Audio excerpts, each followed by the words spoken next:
I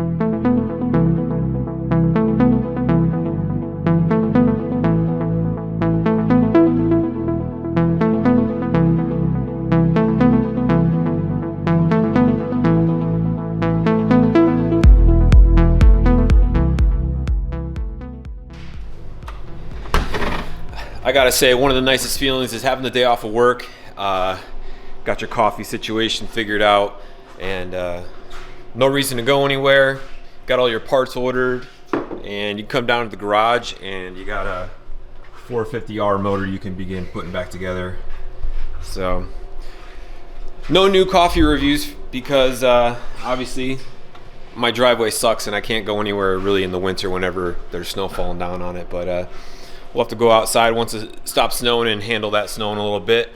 But for today, we're going to continue on with the motor and hopefully maybe get the top end together by the end of the day. I would expect so. We got like 8 hours to work on it, but you know, this is as far as we got for 8 hours yesterday. So things take a lot of time. But got a buddy coming over later today, and hopefully he'll help me do some filming, and we're going to get to it.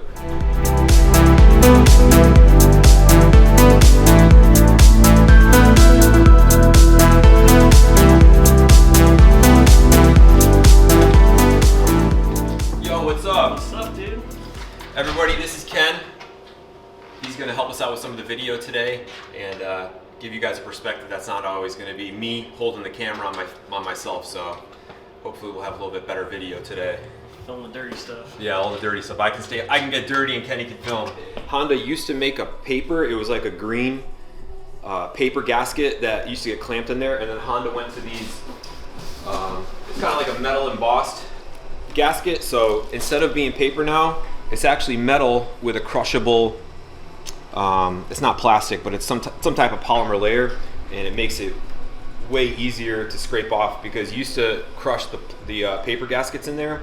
When you'd split the case, it would not want to pull apart, and then when you did have to rejoin the cases, you used to have to like scrape the paper off, and it was anywhere where it got real tight, it was a bitch. So these gaskets that Honda went to, they're way better, because when I pulled that case apart, basically this just lifted off as a single unit, because it's got like metal infused in there with like some type of polymer on it. So these actually work a lot better.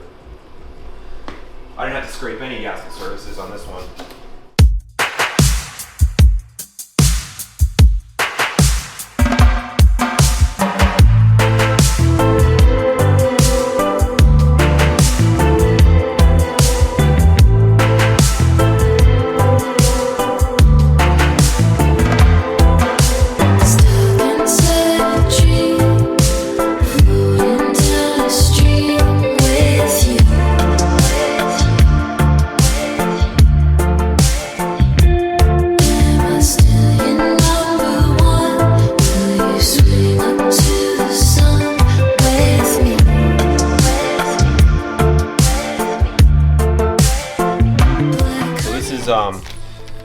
Remember that old oil pump? It was pretty gouged up, and that rotor is pretty much hosed. So this is the new rotor we got from Honda, and you know, I'm not sure how much better oil pumping it's going to do, but it's going to make me feel better by putting this in as opposed to this one.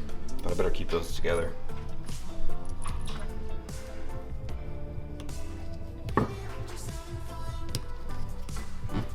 Sometimes what I'll do when I put a snap ring in is just spin it a little bit in the groove to ensure that it's not half in, half out, and I can be reassured that it's actually seated well.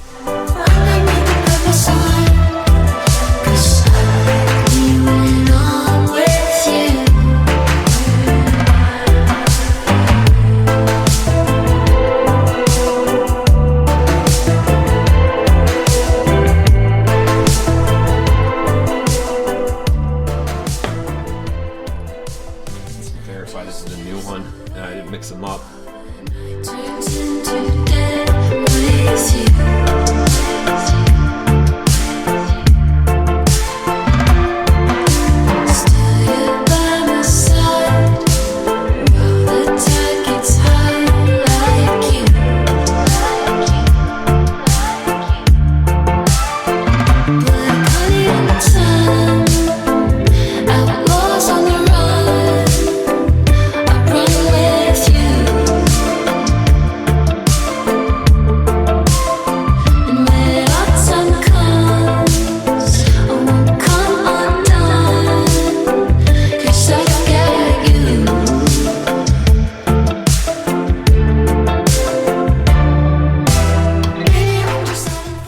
this has got that really nice gasket in it, so we'll try to crush the gasket evenly.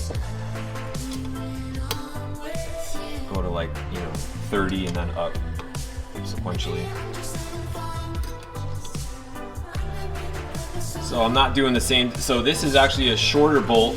These guys are long, and when you have longer bolts, sometimes they'll take more torque, and then you're actually stripping out the threads. So we're gonna go to 9 on the short one and 7 on the long ones.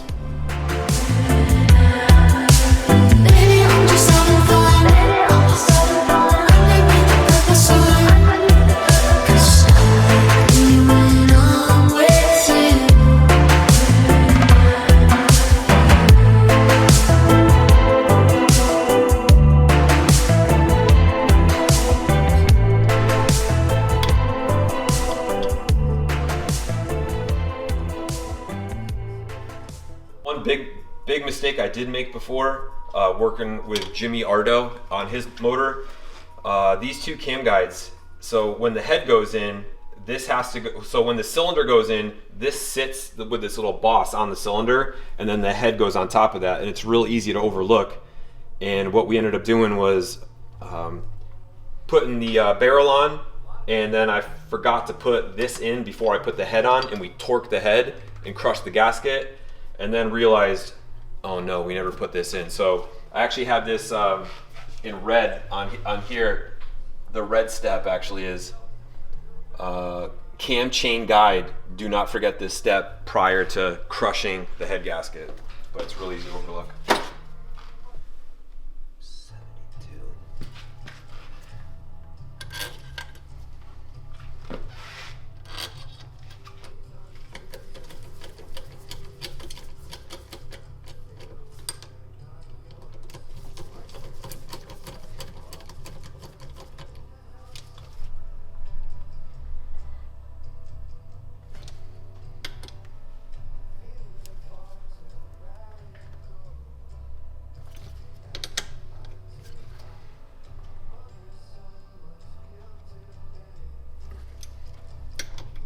So we got the two cam chains here. New is near, and you can see it's not worn that much, but it is worn a little bit. I would say maybe like 3 millimeters longer. So this is the old one, and like I said, there was possibly, this is why it was so loud. I don't really know now. Looking at it, I'm surprised it's not worn more, but the new one is a little bit tighter, so it's good that we got that. Should we get rid of this so we don't put it in? And I don't believe that these are directional.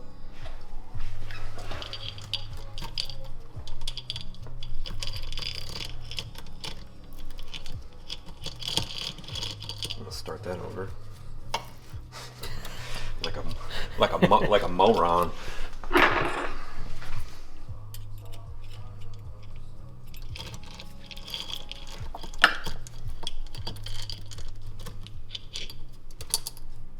This is one I'm surprised that does not get Loctite on it.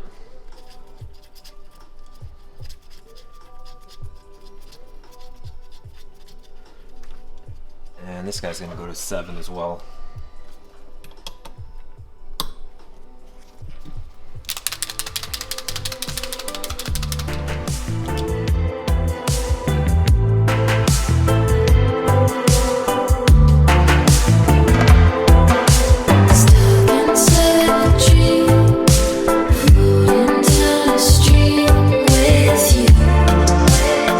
Got a fresh butcher key for that flywheel.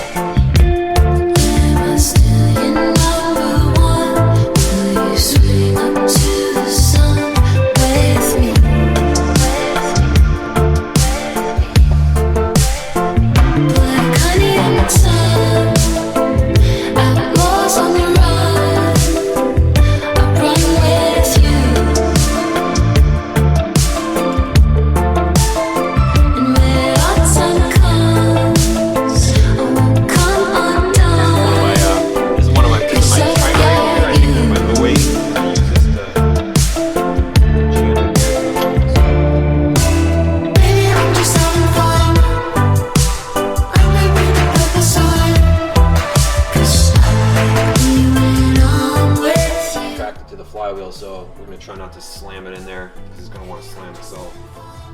You see it suck itself on? Yeah, it's strong. Yeah. Strong magnet. Strong magnet.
That new clutch bearing I was talking about, I had a problem on my 08 a while ago, and it was making like a whirring noise, and this was that bearing that I determined it to be. So it's only like a not a very expensive part from Honda, so it's worth just replacing.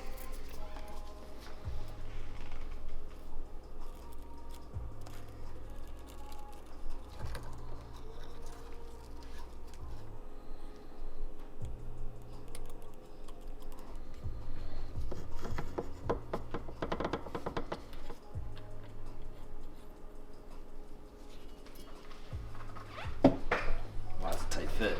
Is it cammed?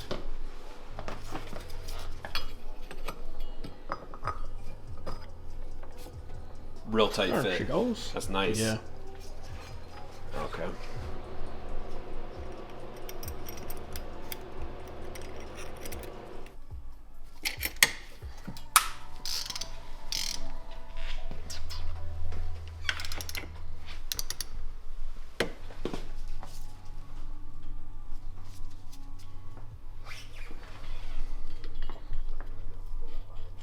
So they have like a little cutout in them. How many plates do I have in here? So do these ones have cut out here. Does that have to line up with anything? Round two. Round two.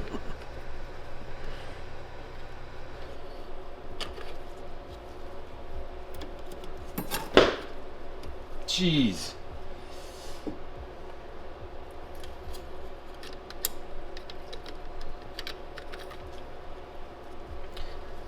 That visually looks much better. Yeah. There must be a reason. Just like when I was jetting the 08, there has to be a reason why Honda did it a way that they did it.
Well, Ken had the split, so it's back to me just filming now. Making pretty good progress. It's about 2 p.m. now, and we got the bottom all together in its entirety, and we're gonna move on to the ring gapping and possibly setting up to sink the cylinder on today. The first, what I kind of decided to make as far as the general procedure. Once the bottom is all together, I have a hold point. Check all pans and bags for missing parts from the bottom end. So everything from the engine pan is everything's on the bottom end that needs to be there, and on our list of our parts over here on the spare parts bench that's dwindling, everything's clear. So this is all the stuff that's actually getting thrown out. A lot of parts came out of that motor, and we got the new cylinder, the head, and really knocking out these parts. So we're gonna set up and see what. I'm pretty sure that the rings that come with the Vertex piston are already gapped. They're probably gonna be okay, but we're gonna check that anyway. So we're figuring out what the ring gap should be for the Vertex piston, and the instructions say that ring gap for a 4-stroke should be between 4 and 6 thousandths per inch of bore. So we're going to use, and this is for the new cylinder, we're going to use the average bore size, which was 3.7804, and that would give us 15 thousandths on the low end and 22 thousandths on the high end. The sheet here says that stock engines should be set up on the smaller end gap sizes. Modified engines that produce high engine operating temperatures should be assembled with engine gaps at the larger size. So we're going to skew towards the smaller gap size, which would be 15 thousandths. And I have not measured the piston yet, but we're going to do that now and see what the ring set came with. So we have the bags of the rings that came with the Vertex piston here, and I've always had really good luck with Vertex pistons, top end components. Can't say anything bad about them, but I'm just getting familiarized with the ring set and seeing if there's any notation on the rings for up or down. I know there's definitely a mark on the compression ring is what I have here, and making sure I don't install that upside down.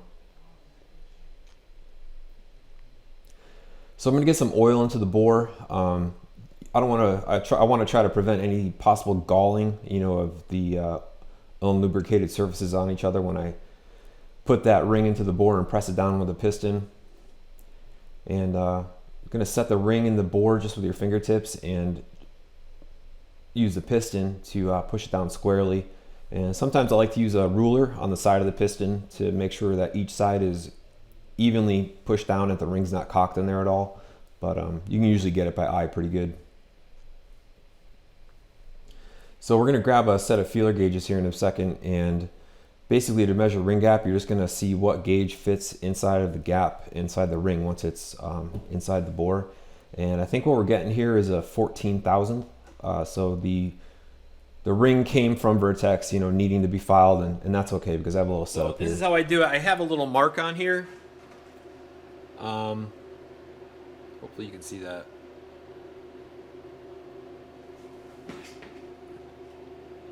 So that little Sharpie mark is just a reference, so I know how much material I'm removing. That's not how much I'm going to be removing. And I don't have a ring grinder, so kind of make what I have work. And this is it.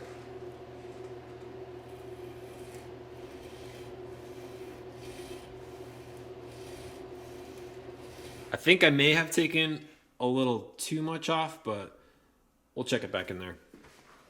So the first adjustment wasn't any good, so I went back and filed it again. The first grinding got us down to 15 thousandths gap, but we're gonna shoot for like 16 or 17. Just a little bit of margin, since we're gonna be running this with a thermostat in it. It's gonna be around 180 all the time.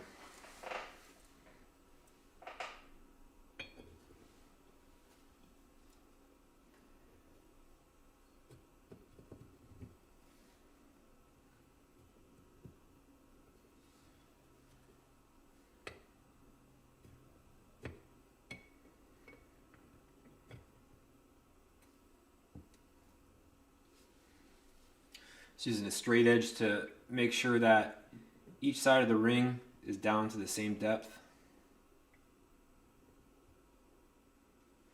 So we'll see what this is. So 15 definitely fits.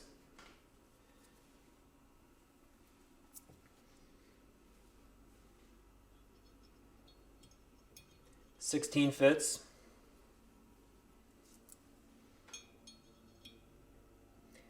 $18 doesn't fit. So I'm thinking this is going to be pretty sure we got it to 17, which is right where I wanted it to be. 16. So I don't have a 17 thousandths gauge, but I'm gonna look through my cabinet in a minute. But I do actually have a 16, a 17, and an 18, and so we'll just verify those measurements. 16 fits. 17 is tight, but fits.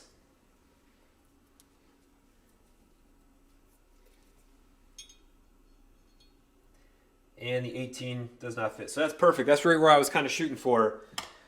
So that works out really good. That gives us 17 thousandths for ring gap, and you know, the range we were to use was 15 to 22, and it gives us a little bit of margin since we are going to be using this with a thermostat, keeping it at a minimum of technically 180. So pretty happy about that. We didn't take off too much, which can happen, and so I'm going to get the piston set in the bore, and what I usually like to do is set the piston in the bore, and then I drop the combination of the two on the bottom, because I just find it difficult to set the rings into the bore with the piston pin engaged already, and this makes it a little bit, I'm not so much worried about getting the piston pin into the connecting rod. It's more critical getting the rings clocked correctly and into the bore right, not twisted or you know, damaged in any way. So this is the spacer for the oil ring set, and there's a top and a bottom oil ring, and then this is the spacer that goes between them and keeps them separate. It's very frail, so it's important not to bend it as you're getting it into that groove, and as well as the actual oil rings, they are much lighter duty than the compression rings, so it's important that when you're spreading that to get it into the actual ringland, that you don't bend the metal. And I'm just making sure they're all set in here, getting them clocked in their certain directions that I had set out, and that's what those Sharpie marks on the top of the piston are. Before I did this, I kind of decided where I wanted all the ring gap ends to meet at and make sure that none of them overlapped each other. The compression ring typically goes on the intake side of the piston, you know, the cooler side, where you leave that gap at. So what I like to do is I like to put the piston into the jug on the bench and avoid doing that over the motor. It just makes it easier when I can see all the rings and manipulate them with my fingernails. I think I end up with a better product doing it on the bench.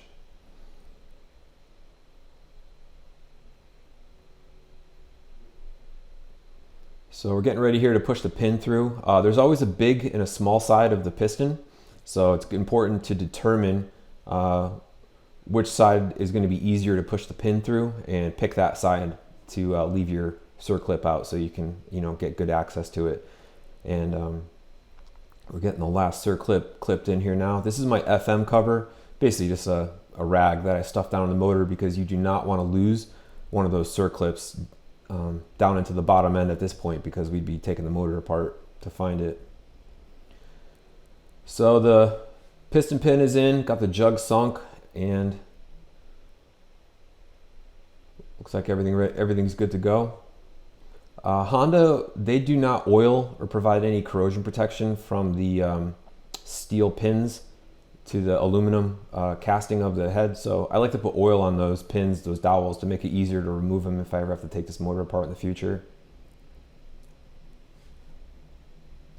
Getting ready to put the head on here, and one important thing is to not lose the cam chain down to the bottom of the motor. It is pretty easily retrievable with a machinist scribe, but I wouldn't want to have to take the bottom end apart to find that down there. So I'm looking in here now for any type of interference with the top of the piston to the head, because this is an aftermarket component, and looks like we're getting this engine torqued down. So to verify that the piston cylinder combination that we put in doesn't interfere with the head, because it's aftermarket stuff, we're going to rotate the rotating assembly through one revolution and verify that, you know, there's no resistance, like the piston's not hitting the valve.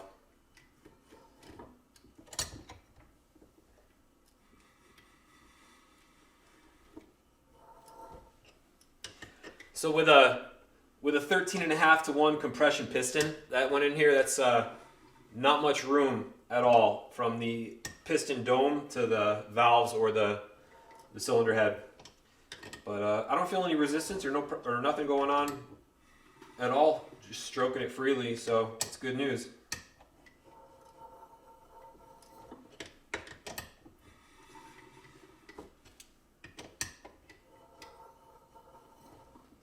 That's real good news, actually. Yeah, boy. So we got the head at top. It's at top dead center now. And tomorrow we'll get into putting the valve components on and timing this thing up. We're shutting it down for the day. I am smoked. We got to a really good spot. The head and cylinder are both sunk and torqued down. So tomorrow we'll do some wrap-up items on the engine and get the cam train bolted on, and then hopefully get this thing bolted maybe into the bike and start maybe with the suspension. But thanks to Ken again for coming out and doing some filming today. He was a big help getting this stuff filmed when my hands were involved in getting this thing actually put back together. So good day. I got one more day off, and we're gonna try to get as much done as we can tomorrow.